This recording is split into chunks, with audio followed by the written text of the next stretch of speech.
یہ جو یورپ کو آج دیکھ رہے ہیں ہمارے نوجوان، یہ ترقی نہیں ہے، یہ بے روی ہے، یہ گمراہی ہے، یہ لادینیت ہے، یہ شیطانیت ہے، یہ ابلیسیت ہے جو کہ نوجوانوں کو گمراہ کر رہا ہے، نوجوانوں کے ذہنوں کو ورغلا رہا ہے، نوجوانوں کے ذہنوں کو ظاہری طرف لے کے جا رہا ہے۔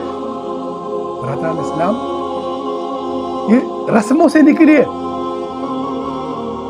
یہ رسوم و رواج سے نکلی ہے، اسلام کی حقیقت کی طرف آئی ہے، مشن کی طرف آئی ہے، جس مشن کے لیے اللہ نے آدم علیہ السلام کی تخلیق کی۔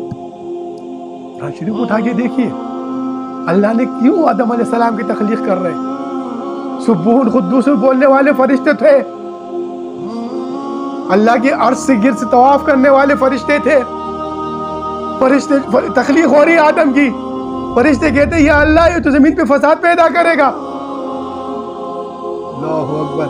سورہ بقرہ کی تھوڑی تلاوت کیجیے، تھوڑا سورہ بقرہ کی پہلے ہی سپارے کے اندر آپ دیکھیے، آگے بہت جگہ پر اس کا ذکر آیا ہے، ابلیس کی سجدہ نہ کرنے کا، خلقتنی من نار، تکبر اور غرور، تمہیں آگ سے بناؤ، غرور، تکبر۔